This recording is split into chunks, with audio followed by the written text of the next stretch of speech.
Assalamualaikum warahmatullahi wabarakatuh. Selamat pagi anak-anak ibu semuanya. Apa kabarnya? Semoga kita selalu dalam keadaan sehat walafiat dan senantiasa dalam lindungan Tuhan Yang Maha Esa. Tetap semangat dan tetap jaga kesehatan ya anak-anak ibu semuanya. Pada minggu ini kita akan bertemu kembali dalam pelajaran ilmu pengetahuan sosial, di mana pada minggu yang lalu kita sudah melaksanakan ujian tengah semester atau UTS. Nah, pada minggu ini kita kembali lagi belajar secara daring dengan materi-materi yang baru tentunya. Untuk pelajaran IPS kali ini, materi yang akan kita bahas masih pada bab 1 tentang interaksi keruangan dalam kehidupan di negara-negara ASEAN dengan submateri yang baru tentunya.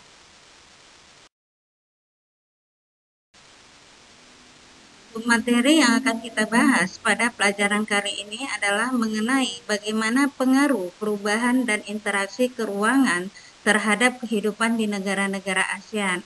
Yang tentunya ini bisa kita lihat dari materi-materi sebelumnya juga yang ada kaitannya dengan pembahasan kita pada submateri yang baru ini.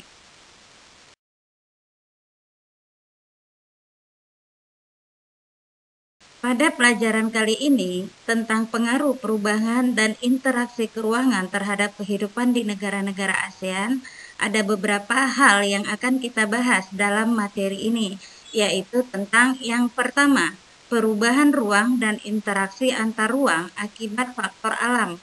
Yang kedua, pengaruh perkembangan ilmu dan teknologi terhadap perubahan ruang. Yang ketiga, pengaruh perubahan ruang terhadap kehidupan ekonomi, dan yang keempat, pengaruh konversi lahan pertanian ke industri dan pemukiman terhadap perubahan ruang dan interaksi antar ruang, yang tentunya ini sangat mempengaruhi sekali bagaimana kehidupan masyarakat di negara-negara ASEAN tersebut. Tujuan pembelajaran yang akan kita capai pada materi kali ini adalah mendeskripsikan pengaruh perubahan dan interaksi keruangan terhadap kehidupan di negara-negara ASEAN.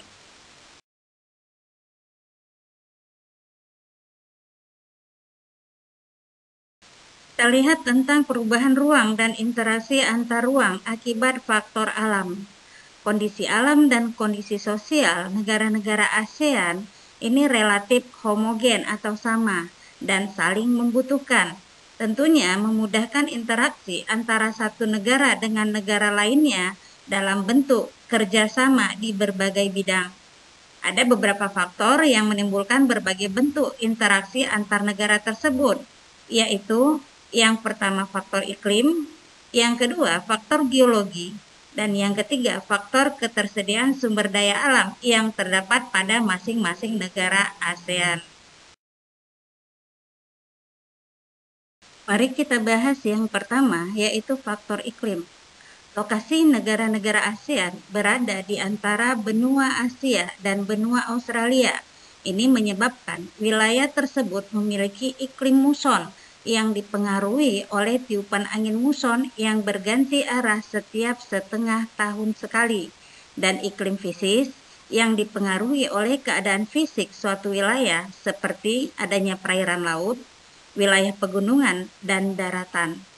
Adanya perubahan pola penggunaan lahan dan perilaku yang menimbulkan pemanasan global, ini juga sangat mengakibatkan perubahan iklim yang memicu terjadinya bencana alam klimatik atau bencana alam yang disebabkan kerusakan faktor-faktor alam.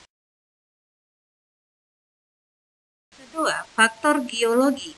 Berdasarkan kondisi tanah dan batuan penyusunnya di bumi, negara-negara ASEAN berada di daerah tumbukan antar lempeng yang mengakibatkan terjadinya bencana geologis seperti gempa bumi yang apabila terjadi di dasar laut, gempa bumi ini dapat menimbulkan bencana tsunami yang merenggut korban jiwa sangat banyak. Ada 4 dari 10 negara ASEAN yang pernah mengalami kejadian gempa tsunami yang merenggut korban jiwa yang sangat banyak, yaitu negara Indonesia, Malaysia, Thailand, dan Myanmar. Dan kejadian ini pernah terjadi di negara kita, yaitu di Aceh pada tahun 2006 yang sangat menggemparkan dunia. Faktor yang ketiga adalah ketersediaan sumber daya alam. Hampir semua negara-negara ASEAN memiliki sumber daya alam, baik berupa barang tambang, sumber daya alam hayati, maupun sumber daya alam non-hayati. Hutan, laut, dan barang tambang merupakan sumber daya alam yang banyak dieksplorasi atau yang diambil untuk menunjang kehidupan setiap negara dan menambah devisa atau pendapatan suatu negara. Tidak semua sumber daya yang diperlukan suatu negara tersedia di negara tersebut, sehingga terjadi kegiatan jual beli sebagai bentuk interaksi antar negara-negara ASEAN dengan tujuan untuk bisa memenuhi kebutuhan hidup masyarakat negara yang bersangkutan.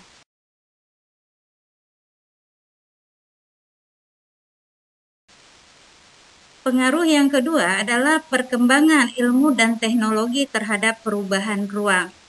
Ilmu yang menghasilkan teknologi tentunya memiliki peranan yang sangat besar sekali dalam mengubah kehidupan manusia dalam berinteraksi atau melakukan hubungan timbal balik, seperti halnya dalam pertukaran informasi, memproduksi sandang, pangan, dan papan, maupun untuk memindahkan barang dan manusia dari satu tempat ke tempat lainnya, yang semuanya ini sangat bermanfaat sekali dalam memudahkan pekerjaan manusia.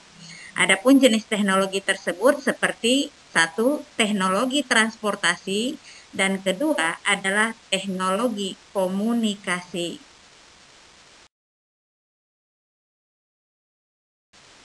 Yang pertama adalah teknologi transportasi. Perkembangan sarana transportasi tentunya membutuhkan ruang sebagai sarana ataupun prasarana. Semakin banyak alat transportasi di darat, laut, ataupun udara, maka sarana dan prasarana penunjang seperti perluasan jalan, terminal, bandara, dermaga pelabuhan juga semakin mendesak terjadinya pembangunan prasarana transportasi akan mengubah kondisi wilayah di suatu negara, di mana lahan-lahan produktif seperti hutan atau sawah akan diubah untuk dijadikan sebagai pembangunan jaringan jalan.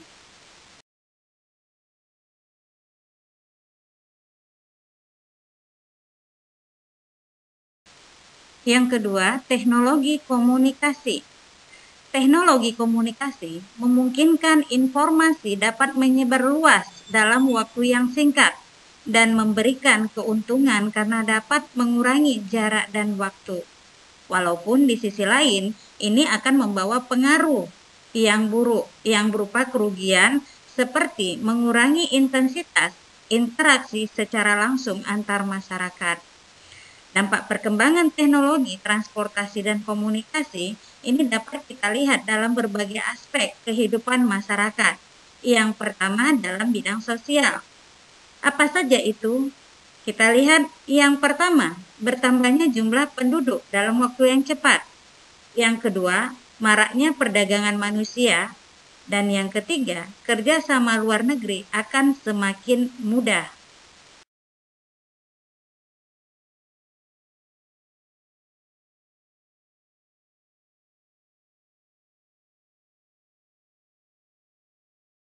Yang kedua, dalam bidang ekonomi. Apa saja yang bisa kita perhatikan pengaruhnya dalam bidang ekonomi? Yang pertama, bertambahnya pendapatan negara dari pajak dan pendapatan dari sewa tempat tinggal.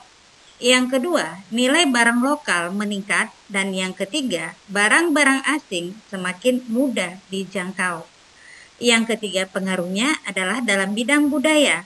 Yang termasuk dalam pengaruh bidang budaya, yang pertama, terjadinya akulturasi atau perpaduan budaya yang satu dengan budaya yang lain, perubahan sistem dan norma, dan yang ketiga, aliran-aliran yang bertentangan dengan budaya semakin mudah masuk ke suatu negara di ASEAN.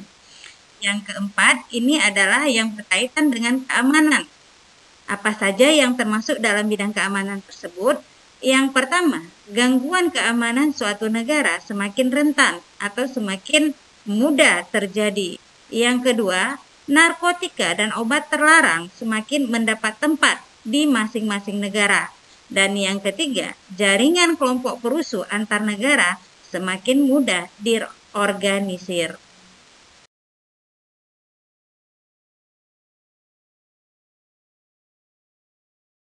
Berikutnya, pengaruh perubahan ruang terhadap kehidupan ekonomi. Negara-negara anggota ASEAN mulai menerapkan AFTA yang menjadikan kegiatan ekonomi menjadi lebih luas. Kerjasama ASEAN menjadikan proses distribusi menjadi lebih jauh jangkauannya melalui distributor. Adanya kemudahan dalam distribusi sangat menguntungkan pelaku kegiatan ekonomi dalam memungkinkan mereka mendapatkan keuntungan yang lebih besar. Kegiatan distribusi antar negara ditunjukkan dengan adanya kegiatan ekspor dan impor. Kemudian, kegiatan produksi dan distribusi tujuannya tetap kepada pemenuhan kebutuhan masyarakat sebagai konsumen, yang tentunya masing-masing negara tidak bisa memenuhi semua kebutuhan masyarakatnya di negara yang bersangkutan. Bagaimana pengaruh konversi lahan pertanian ke industri dan pemukiman terhadap perubahan ruang dan interaksi antar ruang? Salah satu bentuk alih fungsi lahan adalah konversi lahan yang mengubah area pertanian menjadi area dengan kegunaan lain. Misalnya dijadikan sebagai tempat permukiman ataupun kawasan industri. Konversi lahan pertanian sering terjadi di negara-negara ASEAN dengan laju pertumbuhan penduduknya relatif tinggi, terutama di daerah pinggiran kota ataupun area persawahan yang letaknya berdekatan dengan fasilitas umum.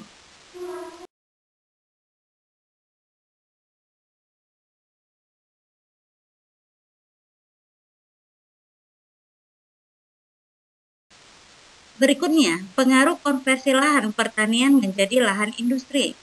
Ada beberapa alasan terjadinya konversi lahan, yaitu yang pertama, lahan pertanian merupakan lahan strategis untuk pembangunan industri. Yang kedua, harga lahan pertanian lebih murah bila dibandingkan dengan lahan yang lain. Yang ketiga, pembangunan industri memilih akses lebih mudah. Yang keempat, industri dibangun dekat dengan bahan baku. Dan yang kelima, faktor sosial budaya, hukum waris. Apa saja masalah yang muncul akibat konversi lahan tersebut? Tentunya ada beberapa yang akan muncul akibat konversi lahan yang bersangkutan. Yang pertama, produktivitas pangan semakin menurun. Yang kedua, lahan pertanian di sekitar industri berpotensi terkena imbas pencemaran limbah dari industri yang dibangun. Dan yang ketiga, ketersediaan lahan pertanian akan terancam.